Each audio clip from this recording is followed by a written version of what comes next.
Buenas tardes, estimado participante. Bienvenidos a nuestro segundo encuentro de gerencia, nuestra segunda clase virtual. En esta oportunidad vamos a trabajar sobre la evolución del pensamiento administrativo. Fíjense que así como la humanidad ha venido evolucionando desde la prehistoria hasta llegar a la edad moderna, con los viajes a la luna, el uso de las computadoras, internet y tantas otras maravillas que el ser humano ha venido desarrollando.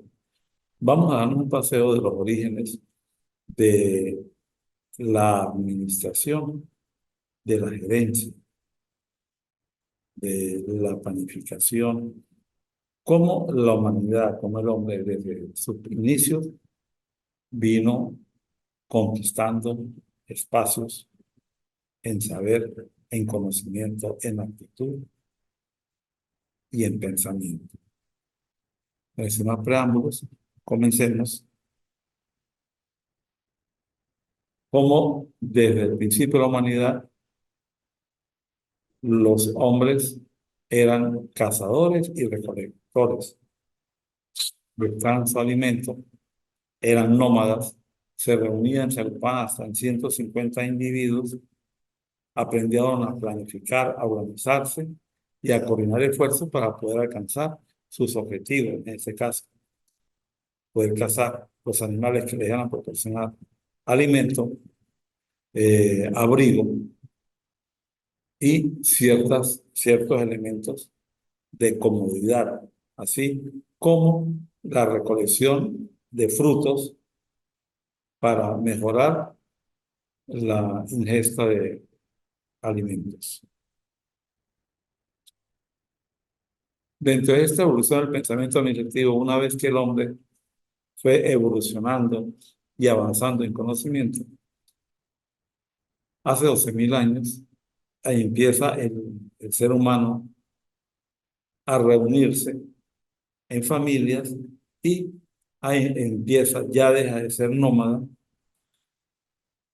y se vuelve sedentario.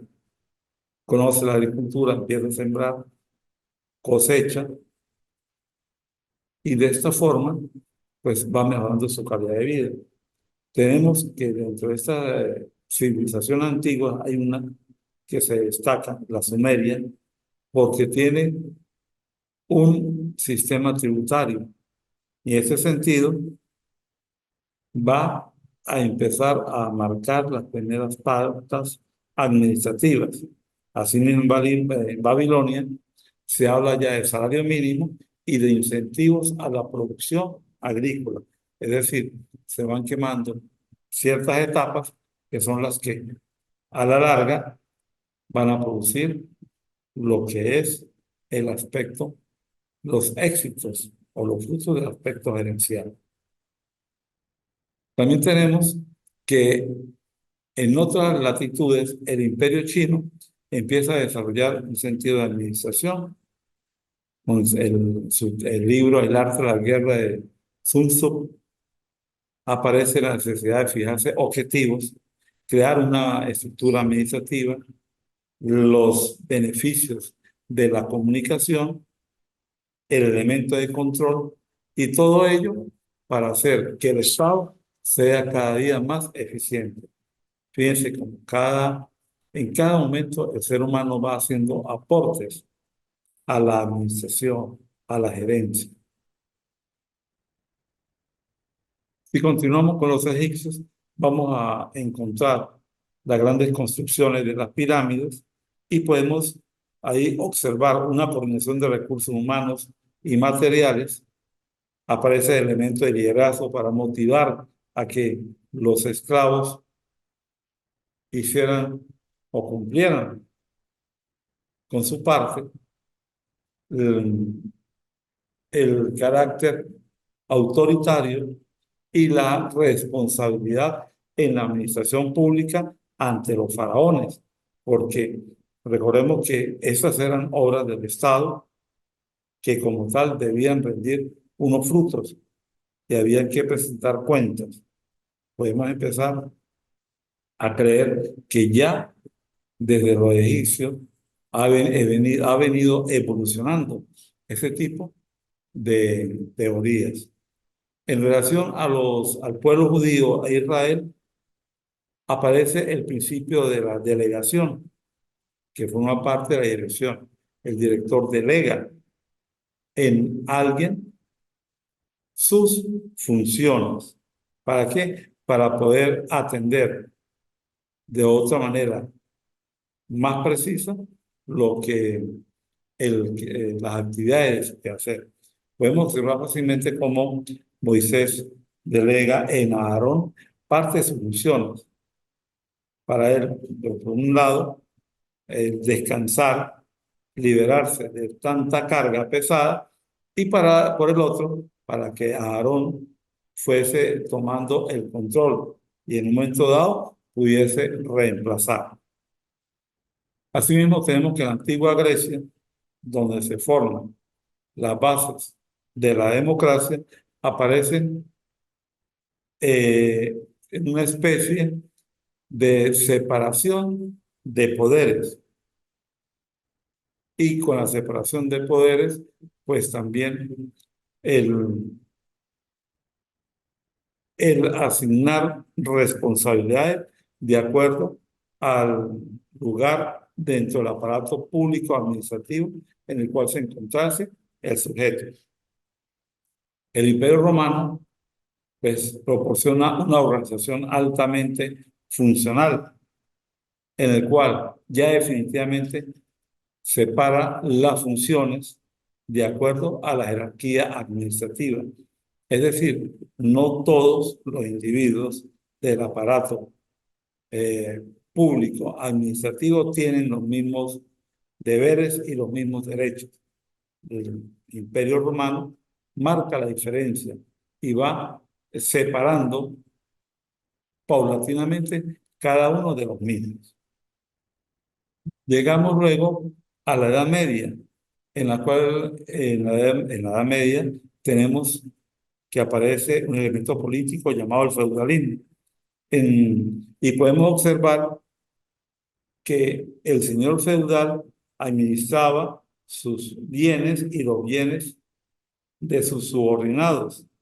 De hecho, tenía sus monedas, su policía, sus tributos, manteniendo de esta forma una especie de descentralización administrativa. Todo giraba alrededor de él. Pequeños reinos, pequeños feudos, donde cada señor feudal trazaba sus propios lineamientos administrativos. También, paralelo a ello, podemos observar cómo la Iglesia Católica se consolida a través de un sistema o una estructura organizacional que permite mantener la cohesión de toda la iglesia e irse extendiendo alrededor de todo el mundo. Aparece también el trabajo asalariado y el capitalismo comercial burgués. Más adelante viene el periodo de las revoluciones industriales en los siglos XVIII y XIX. De estos avances nacen la producción en serie, la especialización del trabajo y con ello pues una mayor complejidad de funciones por parte del talento humano. Todo ello va haciendo sus aportes en el pensamiento administrativo moderno. En este sentido, vamos a encontrar a dos personas, dos individuos que son prácticamente los pioneros de la administración. Uno, el padre de la administración científica, Frederick Taylor, y el otro, Henry Fayol, que es el padre de la administración moderna. Cada uno tiene su propio postulado. En cuanto a Taylor, tenemos que existen tres elementos fundamentales: el estudio del trabajo, la organización y programación del trabajo, la selección de una técnica e instrucción del trabajador y el control por parte de los administradores. Es decir, aparece el elemento supervisorio. Todo ello sería o formaría parte de la administración científica, ya estudiando la administración desde un punto de vista más sistemático, más sólido.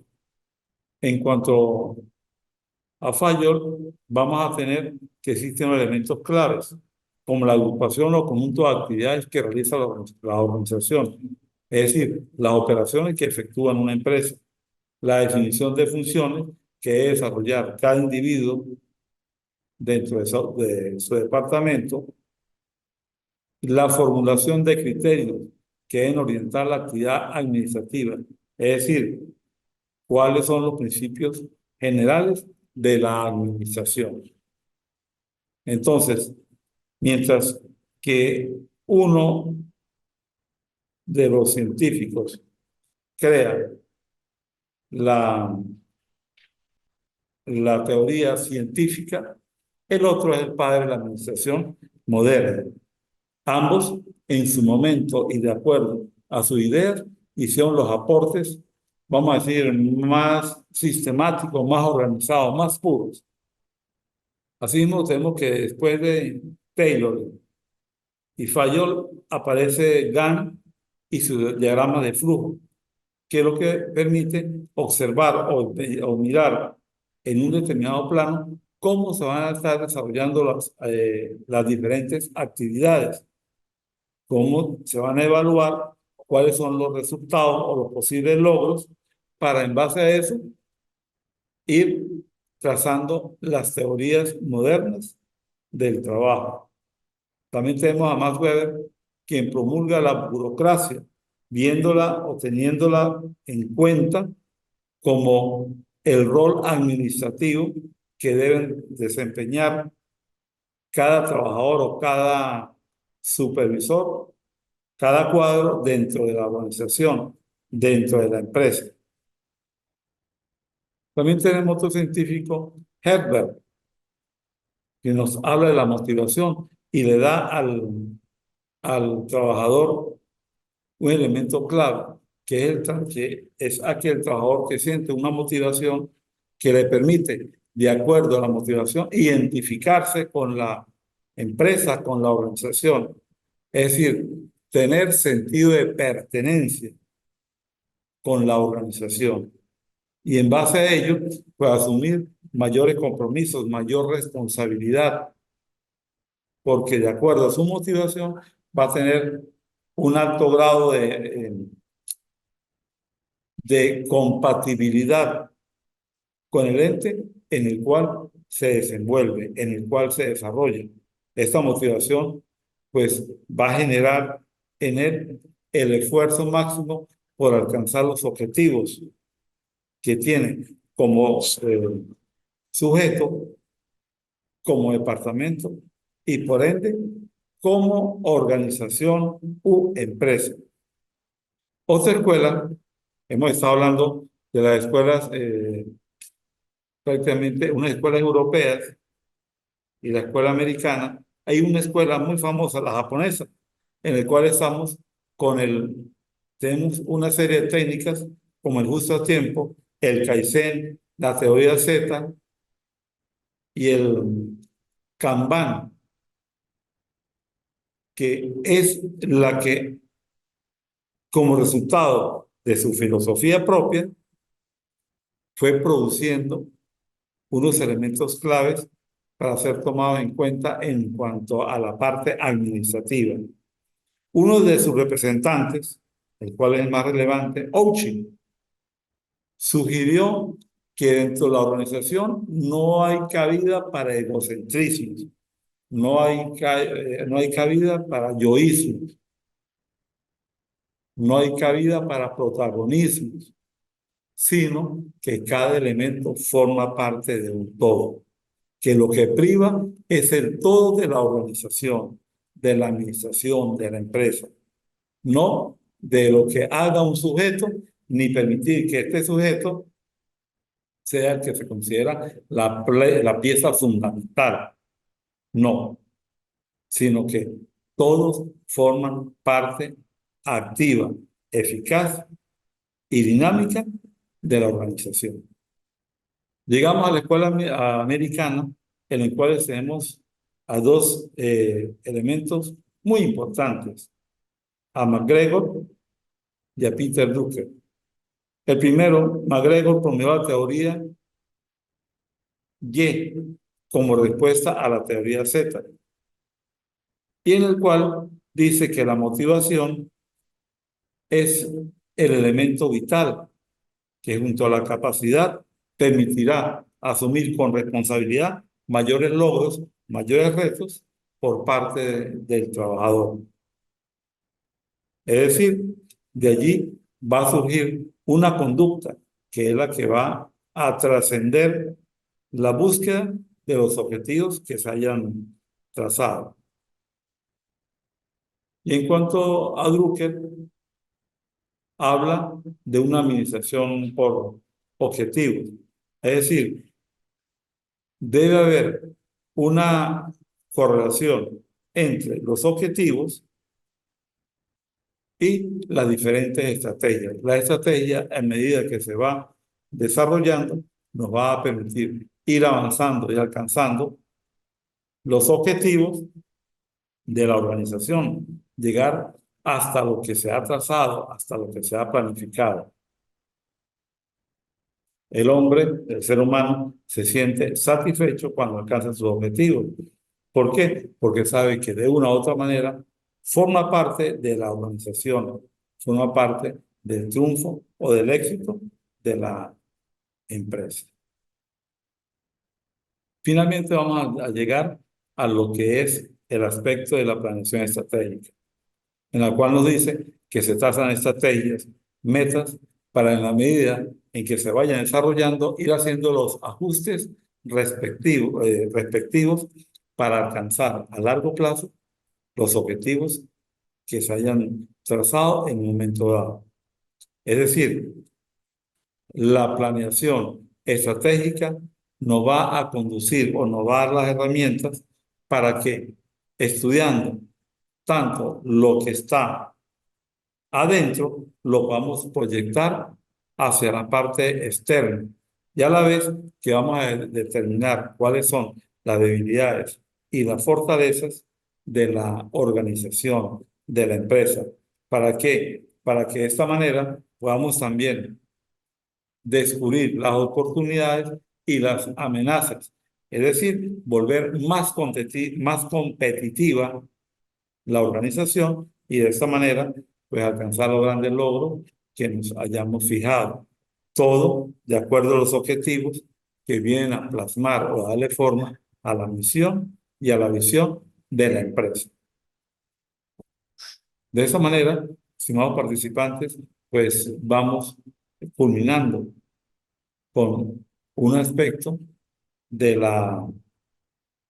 del, del contenido programático, como es la evolución del pensamiento administrativo. Cualquier duda, cualquier inquietud, cualquier inconveniente, por favor, con toda sinceridad, con toda confianza, me la hacen llegar a través de la mensajería de texto de la plataforma.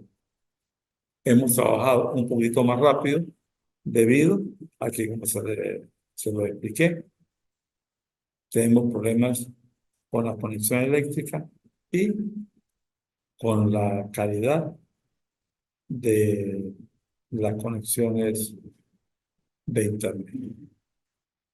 Feliz y bendecida tarde.